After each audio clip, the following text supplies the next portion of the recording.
بچنا نئی نئی باتوں سے. دیکھیں جیسا کہ پیغمبر رسالت مآب صلی اللہ علیہ وسلم کی دور رس نگاہیں دیکھ رہی تھیں اور آپ صلی اللہ علیہ وسلم کو اللہ تعالیٰ نے یہ بتلا دیا تھا. اسی وجہ سے آپ صلی اللہ علیہ وسلم یہ پوری تعلیمات دے کر گئے اور یہ پورے سوراخ جو اختلافات کہتے ہیں اللہ کے نبی سب بند کر کر کے گئے. اور وہ شبہات اور وہ شکوک جو پیدا ہو سکتے تھے بعد میں اللہ کے نبی وہ تمام سب بتلا کے گئے. چنانچہ اللہ کے نبی کو معلوم, اللہ کے نبی صلی اللہ علیہ وسلم کو اللہ نے بتلایا ہوگا دیکھنا تمہاری امت میں ایسے ایسے لوگ پیدا ہوں گے, دین کے نام پر یہ بدعتیں گڑھی جا رہی ہیں, دین کے نام پر نہ جانے کیا کیا طوفان بپا کیا جا رہا ہے. اللہ کے نبی نے فرمایا وَإِيَّاكُمْ وَمُحْدَثَاتِ الْأُمُورِ, ہماری شریعت میں امور جو ہم نے حکم دیے ہیں ان احکامات میں نئی باتیں گڑھنے سے بچنا. کیوں؟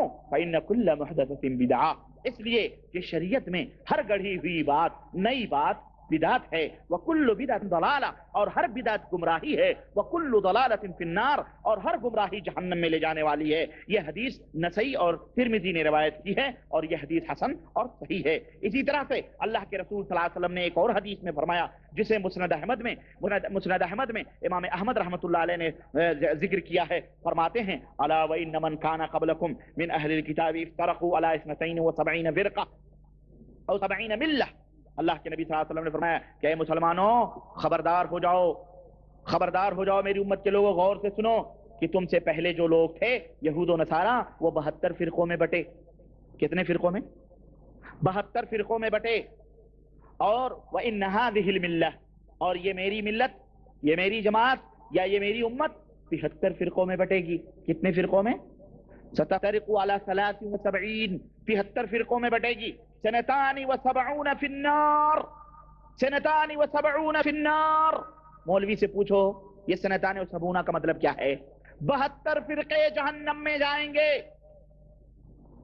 یہاں یہ بھی نا کچھ لوگ شکوک پیدا کرتے ہیں, ارے یہ ہندو لوگ ہیں, کافر لوگ ہیں, یہ اللہ کے نبی نے ان کو مراد لیا ہے. یہ بات نہیں ہے. یہ وہ امت ہے جسے امت اجابہ کہا جاتا ہے, جس امت نے کلمہ پڑھا ہے نبی کریم صلی اللہ علیہ وسلم کا. اللہ کے نبی اس امت کی بات کر رہے ہیں, یعنی میرا کلمہ پڑھ کر کے 72-73 فرقوں میں بٹیں گے, جس میں 72 فرقے کہاں جائیں گے؟ جہنم میں جائیں گے. وواحدۃ فی الجنہ, اور ایک ہی فرقہ جنت میں جائے گا. وہی الجماعہ, اور وہ فرقہ ہوگا جو جماعت ہوگا, اور جماعت وہی خلفائے راشدین کی جماعت ہے جو صحابہ کی جماعت کے ساتھ. سمجھ رہے ہیں؟ یہ حدیث جو ہے یہ مسند احمد کی ہے. اور ایک روایت میں ہے کلہم فی النار الا ملۃ واحدہ, ہر فرقہ جہنم میں جائے گا, سب جہنم میں جائیں گے.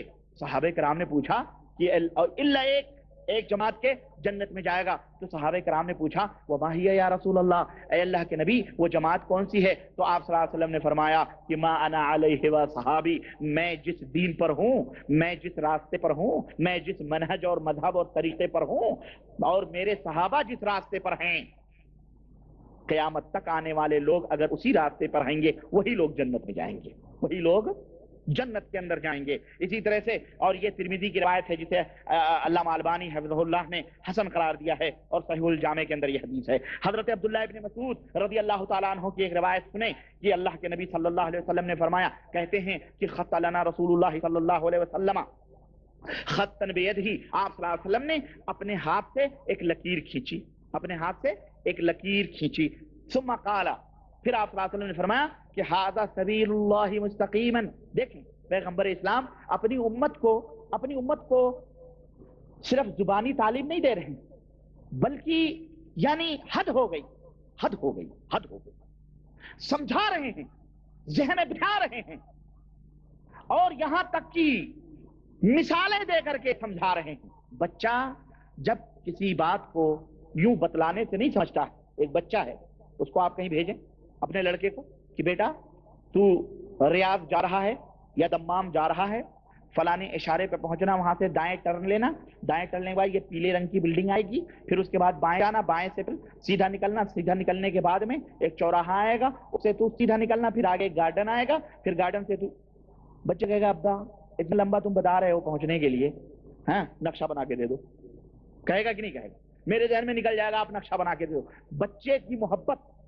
بچے کی محبت میں ایک باپ اتنا لمبا اس کو راستہ نہیں بتلائے گا. وہ کہے گا بیٹا میں نقشہ بنا کے دیتا ہوں, تو بالکل اسی نقشے کے حساب سے چلا جائے, انشاءاللہ تعالیٰ تجھے وہ راہ مل جائے گی اور تو منزل پہ پہنچ جائے گا. دیکھیں اپنے نبی، ہمارے نبی جناب محمد رسول اللہ صلی اللہ علیہ وسلم جس طرح ایک باپ اپنے بیٹے کے غائب نہ ہونے پر، غائب نہ ہونے کے لیے بیٹے کو نقشہ بنا کے دیتا ہے کہ بیٹا اس راستے سے جا تاکہ غائب نہ ہو، اور ظاہر ہے یہ باپ کی انتہائی محبت ہے اپنے بیٹے کے ساتھ۔ بین ہی اسی طرح سے اللہ کے نبی صلی اللہ علیہ وسلم جو اس امت کے باپ ہیں، اللہ کے نبی صلی اللہ علیہ وسلم جو اس امت کے باپ ہیں، اللہ کے نبی صلی اللہ علیہ وسلم امتیوں کو نقشہ بنا کے بتلا رہے ہیں۔ عبداللہ ابن مسعود کہہ رہے ہیں کہ آپ صلی اللہ علیہ وسلم نے ایک لکیر کھینچی، ایک خط کھینچی، لکیر کھینچی، اور آپ نے فرمایا کہ ھذا سبیل اللہ مستقیما، کہ یہ ہے جو سیدھی لکیر تمہیں نظر آ رہی ہے، یہی اللہ کی سیدھی راہ ہے، یہی صراط مستقیم ہے، یہی سیدھا راستہ ہے۔ وَخَطَّ خُطُوطًا عَنْ يَمِينِهِ وَشِمَالِهِ، اور ایک روایت میں ہے کہ حضرت جابر کی کہ آپ صلی اللہ علیہ وسلم نے 2 لکیریں دائیں طرف کھینچی اور 2 لکیریں بائیں طرف کھینچی، یعنی 4 لکیریں کھینچی۔ یہ بھی ذرا قابل توجہ بات ہے، ہمارے ہاں 4 کی تقسیم بڑی معنی رکھی ہے، سمجھ رہے ہیں آپ؟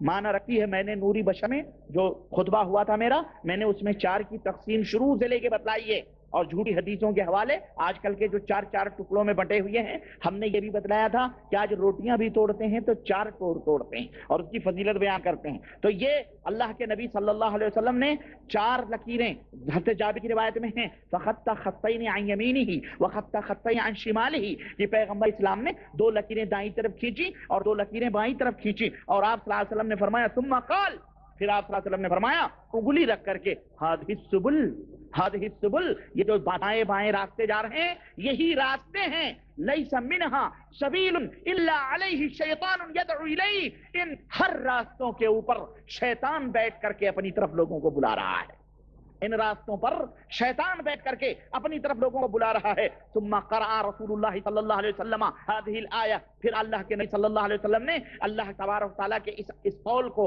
بیان فرمایا اور دلیل پکڑی اپنی اس بات کے اوپر اللہ کے قرآن سے، اور آپ صلی اللہ علیہ وسلم نے فرمایا وَأَنَّ هَذَا صِرَاطِي مُسْتَقِيمًا فَاتَّبِعُوهُ، کہ اے لوگو اللہ تعالیٰ فرماتا ہے یہ جو سیدھی لائن جا رہی ہے یہی میرا راستہ ہے، یہی صراط مستقیم ہے، فَاتَّبِعُوهُ، تو اس صراط مستقیم کی پیروی کرو، وَلَا تَتَّبِعُوا السُّبُلَ، اور یہ جو دائیں بائیں راستے جا رہے ہیں ان کی پیروی کرو، فَتَفَرَّقَ بِكُمْ عَنْ سَبِيلِهِ، کیونکہ یہ راستے تمہیں سیدھی راہ سے بھٹکا کر مختلف راستوں کے اوپر ڈال دیں گے، تم ٹکڑے ٹکڑوں میں بڑھ جاؤ گے، تم جدا ہو جاؤ گے صحیح راستے سے، تم گروہ بندیوں کے شکار ہو جاؤ گے۔ وَذَلِكُمْ وَصَّاكُمْ بِهِ لَعَلَّكُمْ تَتَّقُونَ، یہی میری وصیت ہے، یہی تمہارے لیے وصیت ہے تاکہ تم اللہ سے ڈرو۔ دیکھیں آپ، یہ حدیث پاک ہے، یہ احادیث ہیں، اصل میں حدیثوں کو تو پڑھتے نہیں، اور جب ہم حدیثیں بیان کرتے ہیں کہتے ہیں تمہیں کیا حدیثیں معلوم، راویوں کی گردانیں کرتے ہو، ابے حدیث پڑھنا ہے تو دارالعلوم دیوبند کے جو ہے یا فلانے ہمارے مدرسے کے درسگاہ میں آ کر کے دانوے تلمذ طے کرو، وہاں تمہیں حدیث کی سمجھ آئے گی۔ یہ سمجھ نہیں آتی، یہ جو راستے اللہ کے نبی بتلا رہے ہیں یہ کون سے راستے ہیں؟ ہاں، یہ اور کوئی راستے نہیں ہے۔ اللہ تبارک تعالیٰ نے جو فرمایا فتفرق بکم، ٹکڑے ٹکڑوں میں ہو جاؤ گے، تم ہو گئے نا ٹکڑے ٹکڑوں میں، اللہ کے نبی کا دین چھوڑا، اللہ کے نبی کی سیدھی شرع چھوڑی، مختلف ٹکڑوں میں بٹ گئے۔ آگے بڑھیں، یہ حدیث جو ہے مسند احمد کی ہے، اور یہ سورہ یا آیت کریمہ جو میں نے پڑھی ہے یہ سورہ انعام آیت نمبر 153 کی ہے۔ اللہ کے اب آئے ذرا، یہ قرآن رہی، یہ حدیث رہی، اب ذرا ہمارے بزرگان دین جو ہے نا، ہمارے ٹولیوں میں بٹے ہوئے لوگ جو بیچارے ہیں، تو جماعت ٹکڑے ٹکڑوں میں بٹے ہیں نا، جب تک ان کو بزرگوں کے قول نہ بتلاؤ تب تک ان کو بھی نہیں، ان کے حلق سے نیچے یہ قرآن و حدیث نہیں اترتے ہیں، ان کی سمجھ میں نہیں آتا۔ آئیے میں ان ٹکڑے ٹکڑوں میں بٹے ہوئے جتنے بھی لوگ ہیں نا، ان کے سب سے بڑے پیر، سب سے بڑے امام، سب سے بڑے غوث، سب سے بڑے حاجت روا، سب سے بڑے مشکل کشا، سب سے بڑے مصیبتوں کو دور کرنے والے، صبح شام جن کو اللہ کو نہیں بلکہ ان کو پکارتے ہیں، یا غوث المدد، یا شیخ عبد القادر جیلانی، شیئن للہ کے وظیفے پڑھتے ہیں، صلاۃ غوثیہ تک ظالموں نے ایجاد کی، اور مولویوں نے نماز غوثیہ ایجاد کر کے مسلمانوں کو غوث پاک کی نماز اللہ کی ہوتی ہے، نماز اللہ کا حق ہے، نماز اللہ کا حق ہے، اس نماز کو چھین کے انہوں نے پیران پیر شیخ عبد القادر جیلانی جو ایک متبع سنت تھے، آج ان کے ناموں کی دہائیاں دینے والے ہے یہ ظالم، ان کے گریبان پکڑ کر کے پوچھو مسلمانوں، ان مسلمانوں یہ میرے ہاتھ میں جو کتاب ہے یہ جانتے ہو کس کی کتاب ہے؟ یہ ہمارے ہاں یہ ابھی میں بتاؤں گا، یہ کتاب ہے غنیۃ الطالبین۔ یہ غنیۃ الطالبین مجھے یاد آتا ہے زمانے جاہلیت میں میرے گاؤں کا ایک دوست تھا، ہم دونوں ساتھ میں پڑھتے تھے جس مدرسے میں، اس کے گھر میں یہ غنیۃ الطالبین تھی، اتفاق سے وہ مدرسے میں لے کے آیا۔ چنانچہ جناب عالی ہم لوگ کیا سمجھیں اس کو، نہ ہمیں پتا تھا یہ غوث پاک کی کتاب ہے۔ اس مولوی، دوسرا جو مولوی تھا آج وہ سجادہ نشین ہے، اس مولوی نے فوراً وہ کتاب اپنے پاس منگوا لی تاکہ یہ لڑکے نہ پڑھ پائیں، نعوذ باللہ۔ آپ سوچیں یہ کتاب جانتے ہیں کون سی کتاب ہے؟ یہ غنیۃ الطالبین۔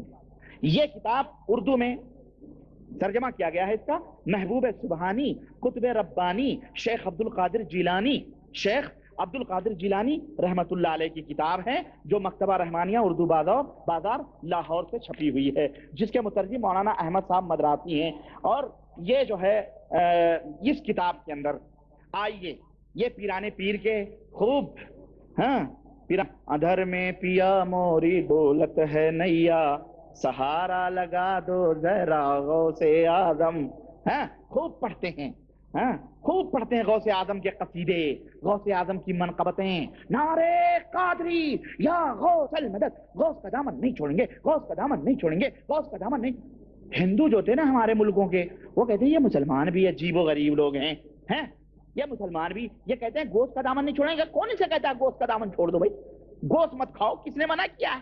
یہ اتنے سخت ہیں کہ گوشت کھانے سے یہ نعرے لگاتے ہیں گوشت کا دامن نہیں چھوڑیں گے، گوشت کا وہ سمجھتے وہ گوشت ہے بیچارے، ان کو غریبوں کو کیا معلوم۔ تو میرے بھائی یہ غنیۃ الطالبین ہیں۔ میں بلا کسی تبصرے کے میں اپنے عام مسلمانوں سے جو بیچارے جاہل ہیں، جو بیچارے گیارہویں کرتے ہیں، قربانی نہیں کرتے، نہ بقرعید کی قربانی کروانے کے لیے، اللہ کی راہ میں بکرا ذبح کرنے کے لیے، گائے ذبح کرنے کے لیے، اونٹ ذبح کرنے کے لیے، بھیڑ ذبح کرنے کے لیے ان غریبوں کے پاس پیسے نہیں ہوتے، لیکن گیارہویں منانے کے لیے، تعزیوں پہ چڑھانے کے لیے، تعزیہ بنانے کے لیے، شد علم پڑھنے کے لیے ان کے پاس خوب پیسے ہوتے ہیں، خوب پیسے۔ اور یہ جاہل غریب مسلمان اور یہ عورتیں، اللہ انہیں ہدایت دے۔